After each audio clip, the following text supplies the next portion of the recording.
Tan Hey, or what? Listen, if you sit in the middle, you just get tanning from both sides coming. No, it used, Get the UVs coming off our head. I got the UVs used to coming. be bright. It used to be bright sun. Now it's like partly cloudy. We're celebrating our 5-year anniversary, and as part of that, we wanted to do a look back and get a little nostalgic. So we thought it'd be fun to get everyone together. The OGs, as we refer to ourselves affectionately. As we should. As we should. You know, we started BVA with Courtney and Tari, the Ball family. 5 years ago, it's been an incredible run. So we wanted to get everyone together and talk about just those early days. It was a little bit different, right? Because we were kind of in a set situation and cranking along, and then we formed a new company. So what do you remember most about those early days?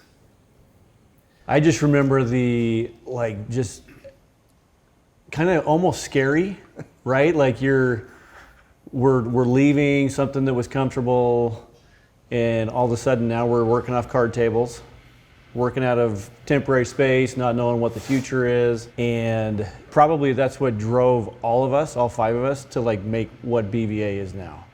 The drivenness factor of all of us, it was real, and it was pretty intense at first, just trying to figure out where we're heading. So what are we going to do? You're saying there's some competitive juices going? here? Yeah. I think? A little bit. Absolutely. Absolutely. I just remember thinking, I don't have to drive downtown. We set up in the Boise Research Center. I can walk to work. Yeah. And I remember getting my AirPods on, listening to the books that you wanted us to read. Yeah. And thinking, I think Tommy's gone crazy. This he's lost his Moneyball. mind. No, it wasn't Moneyball. It was the one about Michael Jordan. Michael Jordan, trainer, relentless. Relentless. Relentless, yeah. Oh my goodness. Yeah. No, it was a pretty reflective time too, because I do remember walking to work and thinking every morning and every night as I'm walking, thinking, all right, we got a lot in front of us. Yeah. And I vividly remember a phone conversation I was having with Eric Larson at Ball Ventures, and it was about locking into some long-term debt, because we're figuring out, okay, what buildings are we going to own and manage? And I'm thinking, the conversation is, how long are we going to hold this? It's like, Eric, I hope we're in business next month. I don't know. You tell me how long you want to hold it.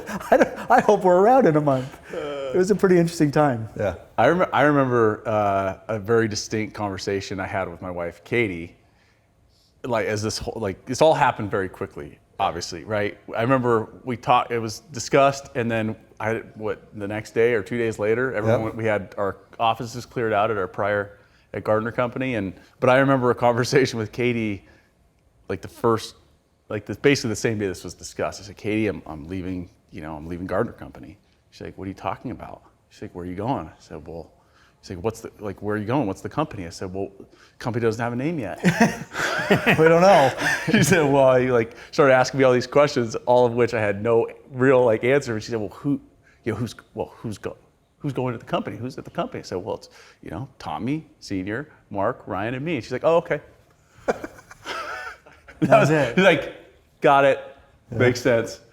Yeah, you'll come up with it. I went from what the hell are you doing? Married a smart lady. To okay. Yeah. Why don't you start with that? Yeah. Give me that first, and then we can go from there. The dream team. So Senior didn't have a choice but to leave. Yeah, I was going to say, the other 3, Tommy and I kind of didn't have a choice as we left, and we were talking and said, are we going to have a company, just the 2 of us? Do we need to hire anybody? Or what's going on? What an incredible ride. And Mark, as you said, I'm working off of temporary tables and chairs, and look at the facility we have now, and been really blessed with all the work and Tommy's connections from the governor's run, and it's been an amazing ride. We've gone from kind of a little development kind of company in a temporary facility probably to one of the major ones around the area, and it's a lot of hard work by a lot of people, and it's worked out amazing. Amazing ride. Can I say too that when we started, I didn't know Courtney. Yeah. At all. You did. You'd got to know him pretty well. And I think you had met with Courtney a couple times, but I didn't know Courtney, didn't know Tari. Yeah. And so that was a little, not unnerving, but just okay, who are these guys? But our first meeting, I remember out at Spurwing. Yeah. Right, and talking about our goals and everything. And I went away from that meeting thinking, okay, Courtney's the real deal. He's a great guy. Tari's amazing, and we're going to be fine. And the goals and aspirations that we set in that meeting were to have a goal in 5 years to reach $1 billion in assets was crazy to me. But then you look at 5 years forward, and I think we were pretty dang close to Yeah, we've come really close to hitting that goal. And that is like, to me, it's just staggering to think about where we've come. I'd like to hear, so that meeting, early on, I did have a great relationship with Courtney. Just an unbelievable guy. He's been a great partner for us. And Tari, what else do you remember about that first meeting? Because I think that meeting really went from, at least for me, nervous energy, hey, how are we going to do this? Trusting that this was the right team, to really excited, hey, we're going to be okay. But what did the rest of you feel after that meeting?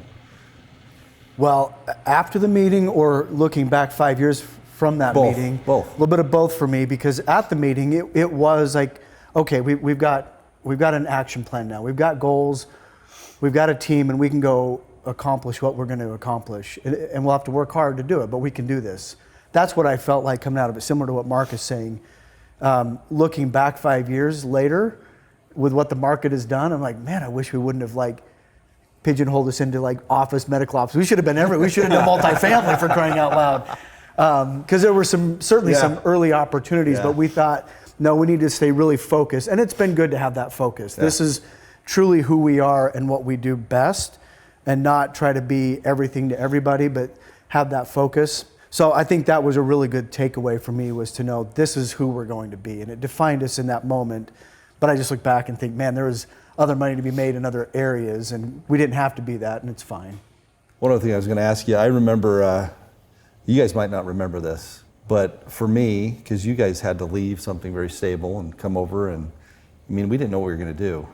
To your point, didn't have a name, didn't know for sure how it was going to go with everybody, but I ordered each of you because we were in that temporary office space that wasn't painted. If you remember, it was pretty rough space. Yeah.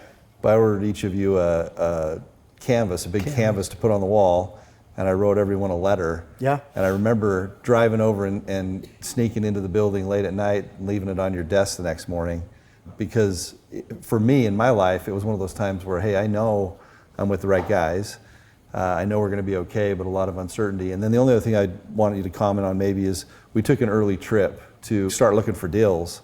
And I remember taking that picture on that early trip and then making those things, and it said relentless action, right? And so I get asked a lot by people, how have you done this? But it's really been the people. It's been you guys. It's been a common belief, common goals together. It's been the clubhouse for me, but I can't tell you thanks enough for trusting and believing in Courtney and our company, but really it's all of us, right? It was the unit that made the difference, and love you guys. What do you remember about those days? Everything that we talked about, but it was obviously you, Tommy, who had the vision and really got us all on board to overcome that hurdle of jumping off the diving board into the deep end. I think in a lot of ways, right? I didn't know how deep the pool was, and it went from that everything's kind of happening really quickly, oh, we're down at Athlo Space downtown. Are we going to stay downtown? Or are we going to go out to Meridian? And everyone kind of voted, and the votes came in 4-1. I was the only one who wanted to stay downtown. I wonder why. And everyone else was like, we got to go to Meridian. I was like, fine. But going from just figuring out all the questions and formalizing the stuff really, really quickly, and then that meeting with Courtney, and we all sat around the table, it was like, okay, all these nebulous kind of things that were floating kind of came together. And then from there, it was like, okay, this is like the roadmap, and it's actually, I think looking back on it, kind of to your point, Ryan, is like thinking about it then is entirely different than how I think about it now, and how close we've actually followed that initial roadmap, which is obviously there's things that change along the way, but the main highway hasn't changed, and we've executed on. And to your point, Tommy, it's all about the people, right? Yeah. Us five, we're the OGs. The original guys, but our company is nothing without the people that we have here now. Let's talk a little bit about that, Mark. Yeah. So we've had tremendous growth. We've hit our goals. I think we've worked hard, but Ryan, maybe you can comment a little bit on how many people we have now. Well, I was going to talk about that. I think that one of the things that has probably stood out to me the most in 5 years is the culture of our company has stayed pretty true to what we wanted it to be. And I think it speaks to the people that we've hired, and we're up to almost 40 people. You know, we consider ourselves a full service development company with in-house construction, architect, property management, accounting, finance, leasing. I mean, the whole gamut of services. But the people that have come in have been that kind of relentless group of people. I mean, you're hiring guys that have played in the NFL and played at Boise State, and you know, and not just the sports-minded people, but everybody kind of comes in, understands their role, and buys into this vision of who we wanted to become, and continue to become and evolve into that. And then along with that, not only who did we hire, but having Ball Ventures alongside of us to help cultivate that culture. I mean, they probably consider their culture to be a little bit different than ours, but they have really bought into what we've tried to become, and they have not got in our way of trying to become that, which has been really refreshing when you partner with a company like that they kind of had their established culture. This is who they are, and they've been amazing partners to just blend what we've wanted to become with who they already were and said, hey, go do it. We'll support you. And they have been nothing but supportive along the way. So them coupled with who we've hired, as Mark mentioned, to become who we are today has been pretty remarkable to watch it. Yeah, it's been an incredible ride. This is a second time for me. I remember a phone call 16 and a half years ago from Tommy and said, why don't you quit your job in Salt Lake and come up and we'll start a business. I said, holy cow, I'm 60, I'm looking for retirement, not a career change. That came up, and it's been an incredible ride. The second go around it's been incredible. I've been with a couple of companies like this in the past, and you see we're leasing people in just a small team, and then it develops like Ryan was saying, and it seems like the grassroots trying to get leasing or whatever, then all of a sudden you start getting a portfolio, then you have to have more property management people, more asset management people, you know, your accounting people kind of offsets and grows. And just a side note, when we first started, when we was out of Spurwing, we kind of said it'd be a good idea to join Spurwing for golfing. And everybody... It has been. Oh yeah, What are you talking about? It's been a great place. Great ride for you guys. I'd had my Spurwing membership, like $600 a month, and I got a few $1,000s to join, and I was going to go out and meet, was it Mark or Ryan? It was on the three of us. The back nine, because I was busy doing something else. And I get out there and I'm on the wrong... You didn't even know where the back nine was. I didn't even know where the back nine was. By the time I got out there, they had already done a couple of holes. So I figured, I played 7 holes that day, so it was about $1,000 a hole for that year. Soon after that, Nicest holes you've ever played in your life. Oh, it was a great time. It's just amazing. Let's talk about a few of the projects we've done. Yeah. So, Mark, why don't you start?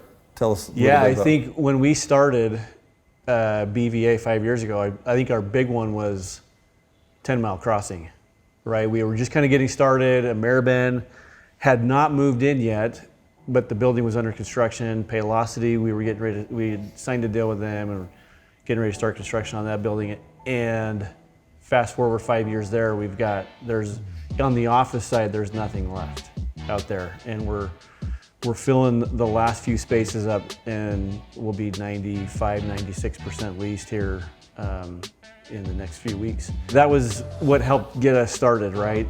And then your conversation with Ken Orm about Eagle View Landing, probably, that was like a week or two after we started.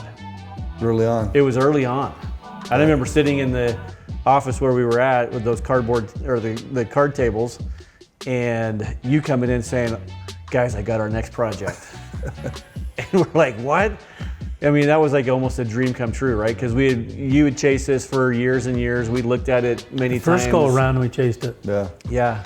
And then you look at what it is today. So 10 Mile Crossing, Eagle View Landing, Pioneer Crossing was also built, and we were leasing that up. And then you think about North Ranch. Yeah. We bought North Ranch during COVID. I mean, it was early Yeah. on in COVID, Yeah. like right at the very beginning. Right, of but when we COVID closed hit. on it in April. COVID hit in March, and we were like, why in the world are we closing on 115 acres out in Caldwell in the middle of a pandemic? Yeah. We have 5 acres left out at North Ranch. I mean, 3 years later, it's been awesome. D&B's been an incredible partner out there. And then the future is, you look at Pleasant Valley, is going to be amazing. Working on the site work out there. It's going to be a great project. Downtown ICCU Tower, that's starting back up this summer. Yeah, the CWI project, working with them, Yep. and unlocking that piece of downtown will be amazing. Will be amazing. So we've been really fortunate and blessed with amazing projects over these last 5 years, mainly because of, I mean, our entire company, but the 5 that are sitting here too, right? And the passion I think that we all have for being successful and being driven and marketing ourselves. I think one thing that we haven't talked about is these last 5 years, how we've marketed BVA to the community. I mean, BVA is now a dominant force in the valley, and everybody knows who BVA is because of the way we've marketed ourselves, which has been amazing. Let's talk a little bit about that. I mean, I think early on for all of us, we talked about working harder than anyone else, having guiding principles that were really important to us. You know, that idea of not just having values written on a wall, but having them come from us. We did read a bunch of books and like, okay, what do we want this company to be? But I think early on it was community, right? We talked about how do we give back? How do we hire people that are like-minded, that want to come to work hard, that are dedicated to their families and to their work, but we also talked about how do we help the community and how do we develop a brand that's community-based. So maybe you can talk a little bit, Ryan, about some of the things we've done in the last 5 years that are community-based that we're really proud of. Well, I mean, the first thing that just jumps out to me is setting up the Inspire Excellence nonprofit organization. From there, we've done some pretty cool things. Now we're trying to get more involved with Teens to Trades and helping the trades that we work with be able to have a workforce behind them, because let's be honest, the last few years have been rough for those subcontractors. But from there, I mean, that's been one organization that we created. But outside of that, we're always looking to try to get back to the community. It was funny, I was talking with Michelle, our CFO, yesterday about some money that we need to go spend, and she was like, we've already hit our budget for charitable donations for the year. I'm like, we have? It's only June. we haven't even hit December yet. Wait till December hits. She's like, no, we're out of money. But it's that wanting to give back to the community mentality that we always have, taking some of the profits that we've been able to make and invest them back into what we call the safety net. Yeah. What are the safety net organizations that we look at that, I mean, we get a lot of requests, but really we try to focus on the areas that are critical to growing our community. And I think those are important for us to look at. I mean, it's a small thing, but working with the city of Boise on the ICCU Tower downtown and having some available affordable housing vouchers, that's a critical need in our community. And again, 5% is not a big number, but it's a start, and we need to continue to start there. And you've been involved in a ton of different groups and organizations of how do we use what we've built as our brand as BVA to go back in the community with housing, with employment, and things like that that will be critical for our community in the next 5 years, 10 years, 20 years, to make sure that Boise stands out in our country as a place for people to come to, but make it affordable too, and make it a place that people want to live. I think that's important on branding because you get a lot of people. I've had people stop me and say, "How did you develop a brand so quickly?" I mean, that's the other thing in just 5 years, but it's really pretty easy. You become who you want to be by being who you want to become every day, right? So the brand has to be authentic. It has to be what you're really doing, and then you just do what you do, and it happens, right? Yeah. Well, we got to get back to work. But it's nice to. One thing we don't do very often is celebrate as a company. We don't ever stop and kind of reflect very well. I mean, that's probably one of our weaknesses. But this is it. 10 minutes. We're done now. And I'll meet you guys again in 5 years. Yeah, we've got 2 million square. We built 2 million square feet. Yeah. Just over 2 million square feet in 5 years. We got to go do 2 million more. Yeah.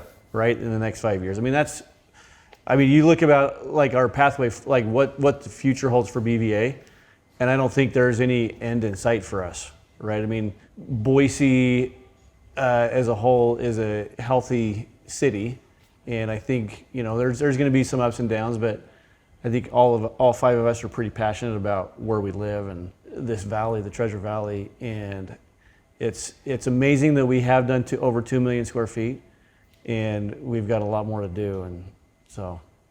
Yeah, But if we're going to do this in the next 5 years, you might have to come to the Golden Manor and pick me up. In closing. That's not true. You'll be. Yeah, I was gonna say. Tea time's at 10 o'clock, but you can join us on the back nine if you want. My caddy now at Spurwing. Seniors like Benjamin Button. You just keep getting younger now from this point forward. I caddy now at Spurwing. Your I next don't play. swan song, right? Yeah, what's the next What's song? the next swan Yeah, song? yeah. There's always one more. Thanks for hitting the ball and dragging old Tom. Yeah. Appreciate it. We hope you've enjoyed this. Our new tagline is important going forward to the next 5 years. BVA, building opportunity, creating value. We are Idaho's developer.